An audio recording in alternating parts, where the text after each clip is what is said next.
Corona virus کے حوالے سے یہ ماننا ہے کہ یہ وائرس بنیادی طور پر بیٹس یعنی چمگادڑوں میں پایا جاتا ہے، اور سن 1930 کی دہائی میں سب سے پہلے چکنز یعنی مرغیوں میں اس کا انکشاف ہوتا ہے، اور اس کے کچھ 3 دہائیوں بعد یعنی سن 1960 کی دہائی میں سب سے پہلے انسانوں میں اس وائرس کا ظہور ہوا۔ اور ماہرین کا یہ ماننا ہے کہ چمگادڑوں میں 500 سے بھی زائد مختلف اقسام کے کرونا وائرسز پائے جاتے ہیں، جس میں سے اب تک بشمول کووڈ-19 7 کرونا وائرسز انسانوں میں منتقلی میں کامیاب ہوئے ہیں۔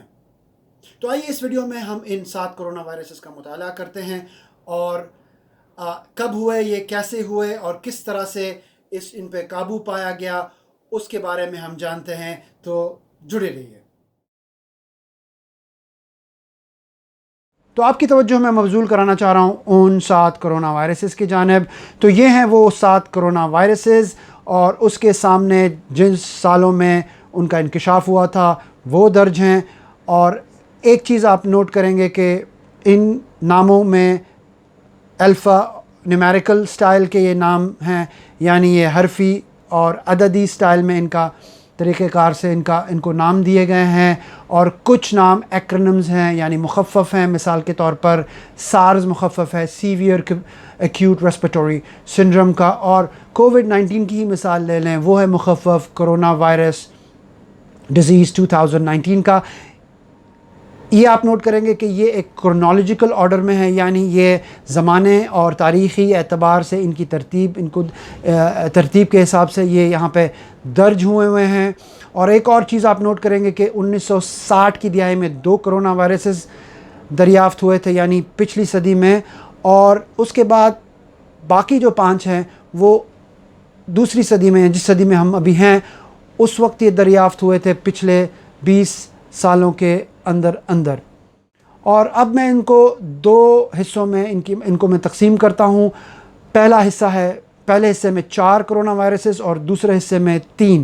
جو پہلے حصے کے کرونا وائرسز ہیں وہ کامن ہیومن کرونا وائرسز کہلاتے ہیں، یعنی عام کرونا وائرسز انسانی، جس کا مطلب یہ ہے کہ وہ اتنے مضر نہیں تھے اور وبا کی شکل کبھی اختیار نہیں کیے۔ اس کے بعد جو سیویئر ہیومن کرونا وائرسز ہیں یہ انتہائی متعدی ہیں، مضر ہیں، اور ان 3 کرونا وائرسز نے عالمی وبا کی شکل اختیار کی۔ اب جاتے ہیں ہم ان کو ایک ایک کر کے ان کی تفاصیل میں ذرا غور کرتے ہیں۔ تو یہ ہیں وہ پہلے 2 کرونا وائرسز جو 1960 کی دہائی میں ان کا انکشاف ہوا۔ یہ عام کرونا وائرسز میں ان کا شمال ہوتا ہے، اور اکثر یہ زکام، نزلے کی طرح اور گلے میں سوزش وغیرہ، کھانسی ہلکی پھلکی، وہ اس کا باعث بنتے ہیں، اور عام طور پہ اگر انسان کی قوت مدافعت ٹھیک ہے تو وہ ٹھیک ہو جاتے ہیں۔ تو یہ ہے L63، یہ تیسرا کرونا وائرسز ہے۔ یہ سن 2004 میں نیدرلینڈز میں سب سے پہلے ایک بچے میں پایا گیا، جسے برونکائٹس کی شکایت تھی، یعنی سانس کی نچلی نالی میں انفیکشن کی شکایت تھی، اور اس طرح سے اس کرونا وائرس کا جو ہے انکشاف ہوا تھا۔ چوتھا ہے HKU1، جو کہ 1 سال بعد اسی کے یعنی سن 2005 میں ہانگ کانگ کے شہر میں ایک عمر رسیدہ خاتون میں یہ پایا گیا جن کو نمونیا تھا۔ تو یہ پہلے 4 عام کرونا وائرسز ہیں جو کبھی بھی خدا نخواستہ کسی کو بھی لگ سکتے ہیں، بلکہ لگے بھی ہوں گے، اور ان کے علامات بالکل ہی متشابہ ہیں: نزلہ، زکام، کھانسی، گلے میں سوزش، اور عام طور پہ بیمار ہونے کا احساس رہتا ہے، اور اگر آپ کی قوت مدافعت ٹھیک ہے تو آپ ٹھیک ہو جائیں گے۔ تو اب بڑھتے ہیں ہم دوسری جانب، جہاں ہم سیویئر ہیومن کرونا وائرسز کی بات کریں گے، یعنی مزمن اور مہلک انسانی کرونا وائرسز، جس میں سر فہرست ہے سارس، جو کہ مخفف ہے سیویئر ایکیوٹ ریسپیریٹری سنڈروم کا۔ یہ ہانگ کانگ کے شہر میں سن 2002 میں سب سے پہلے اس کا انکشاف ہوتا ہے، اور اس وائرس نے لگ بھگ 8000 لوگوں کو متاثر کیا، جس میں سے 774 لوگوں کی اموات ہوئی، اور 1 سال کے اندر اس وائرس کو قابو پایا گیا۔ احتیاطی تدابیر کے تحت اس کی کوئی ویکسین نہیں ایجاد ہوئی۔ دوسرا مزمن انسانی کرونا وائرس مرس کہلاتا ہے، جو کہ مخفف ہے مڈل ایسٹ ریسپیریٹری سنڈروم کا. یہ سارس کے ٹھیک 10 سال بعد یعنی سن 2012 میں اس کا ظہور سعودیہ عربیہ میں ہوتا ہے، اور بعد میں اس کا لنک سعودیہ کے پڑوسی ملک اردن سے کنیکٹ کیا جاتا ہے. اور اس وائرس نے کچھ 2500 لوگوں کو متاثر کیا اور کچھ 850 اموات ہوئیں اس وائرس کے سبب. اور یہ وائرس قابو کیا گیا کچھ حد تک، لیکن پھر سن 2012 میں، معاف کیجیے گا، سن 2015 میں اس وبا کا پھر سے ظہور ہوتا ہے، اس دفعہ جنوبی کوریا میں، جہاں پہ 186 لوگ متاثر ہوتے ہیں اور 36 لوگوں کی اموات ہوتی ہیں. تو تیسرا مہلک اور مزمن کرونا وائرس، جو امید کرتا ہوں کہ آخری ہو، اس کے بعد کوئی کرونا وائرس دعا گو ہوں کہ انسانوں میں منتقل نہ ہو، وہ ہے کووڈ-19، جو کہ مخفف ہے کرونا وائرس ڈیزیز 2019 کا. یہ سن 2019 کے اواخر میں چائنا کے شہر ووہان میں پہلی مرتبہ منظر عام پر آیا، اور اب تک یہ ایک عالمی وبا کی شکل اختیار کر چکا ہے. یہ شاخ ہے سارز وائرس کا، ان کے بیچ میں کچھ نہ کچھ شباہت ہے. اور اس طرح سے ہم نے پہلے پورے جو 7 کرونا وائرسز ہیں ان کی معلومات آپس میں نے آپ کو ابھی اس وقت آپ کی خدمت میں نے پیش کی. اور اب میں آپ کو یہ بھی بتانا چاہتا ہوں کہ جو یہ 3 مزمن، خاص طور پہ جو کرونا وائرسز ہیں، یہ براہ راست چمگادڑوں سے منتقل نہیں ہوئے انسانوں میں، بلکہ ان میں اور جانور بھی اس میں شامل ہیں. تو آئیے ان کے بارے میں ہم ذرا سا ایک مطالعہ کر لیں، اور اس کے بعد ایک موازنہ بھی کریں گے ہم ان 3 بیماریوں کا، ان کی شدت کو مد نظر رکھتے ہوئے. تو آئیے یہاں پہ ہم ان 3 مہلک بیماریوں کے درمیان موازنہ کرتے ہیں. اور یہاں میں ایک حوالہ دینا چاہتا ہوں ایک تحقیقات کا، جہاں پہ یہ اندازہ لگایا گیا کہ اپنے ادوار میں مرس، سارس اور کووڈ-19 کو پھیلنے میں کتنی دیر لگی. تو یہ دیکھا گیا کہ 1000 لوگوں کو متاثر کرنے میں. تو پتہ یہ چلتا ہے کہ مرس کو 2.5 سال لگ گئے 1000 لوگوں کو متاثر کرنے میں، جہاں پہ سارس کو 130 دن لگے. اور حیران کن بات یہ ہے کہ کووڈ-19 کو صرف 48 ڈیز لگے، یعنی 48 دنوں کے اندر 1000 لوگ کووڈ-19 سے متاثر ہوئے. تو اس بات سے ہم اندازہ لگا سکتے ہیں کہ کووڈ-19 کتنا متعدی، انتہائی متعدی اور کنٹیجیس وائرس ہے اب تک. تو آپ کی توجہ میں مرکوز کرانا چاہ رہا ہوں ایسی ہی اور تحقیقات کی طرف، جس میں ان 3 مہلک کرونا وائرسز کے درمیان موازنہ کیا گیا، اور یہاں پہ شرح اموات کا اندازہ لگایا گیا، جسے کیس فیٹیلٹی ریٹ بھی کہتے ہیں، CFR.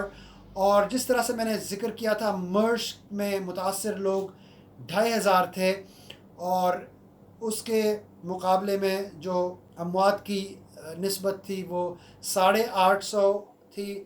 تو یہ بنتا ہے 35%. اور سارز میں جو انفیکٹڈ لوگ تھے وہ 8000 تھے، بمقابلہ اموات 774، تو یہ بنتے ہیں 10%. اور کووڈ-19 اس ویڈیو کے ریکارڈنگ کے دوران تک جب میں نے مطالعہ کیا، متاثرین تھے 96,33,197، اور اموات تھیں 4,90,480، اور یہ بنتے ہیں لگ بھگ 5.3%. یہاں پہ اگر ہم دیکھیں تو شرح اموات سب سے زیادہ مرس کی رہی.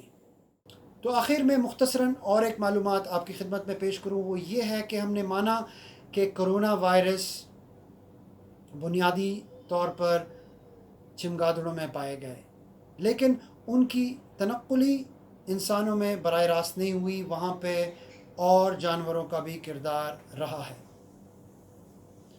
اور اگر ہم غور سے دیکھیں مرض کی جانب، ہمیں یہ پتہ چلتا ہے کہ چونکہ مرض سعودی عربیہ میں اس کا ظہور ہوا، تو وہاں پہ جو یہ وائرس ہے وہ انسانوں میں اونٹوں کے ذریعے منتقل ہوا۔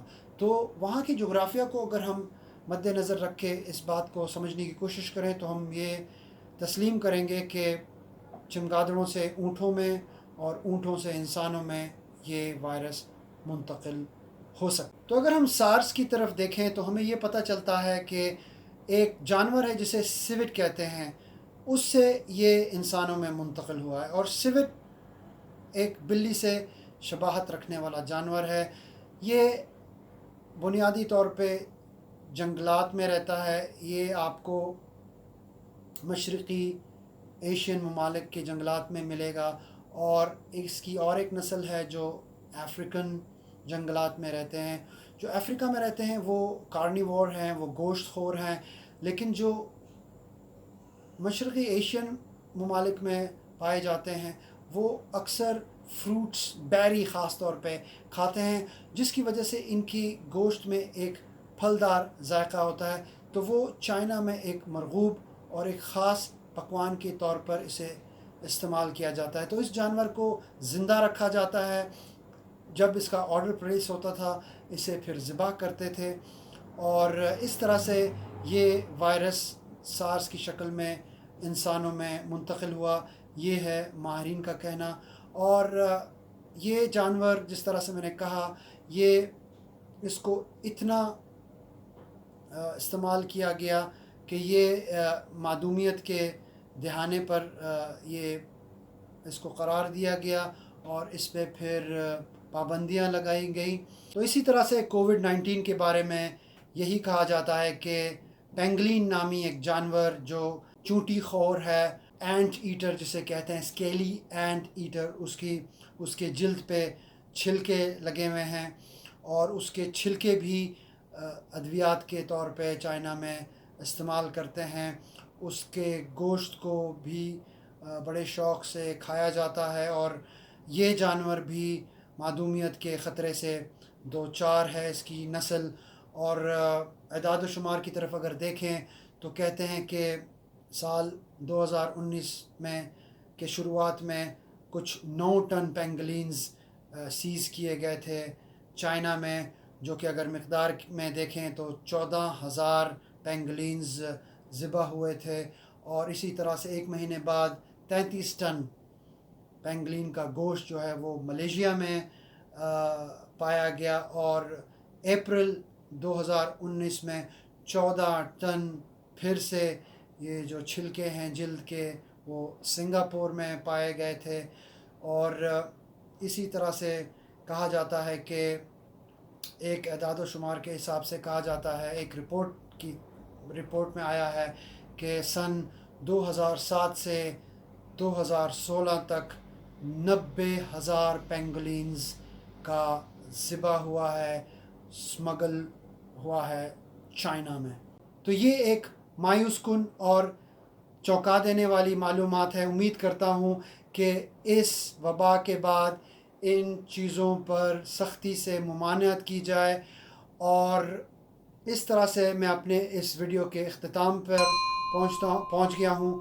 امید کرتا ہوں کہ آپ اس معلومات سے مستفید ہوں، اور میری آئندہ آنے والی ویڈیو تک اپنا خیال رکھیں، اور سب سے زیادہ محفوظ رہیں۔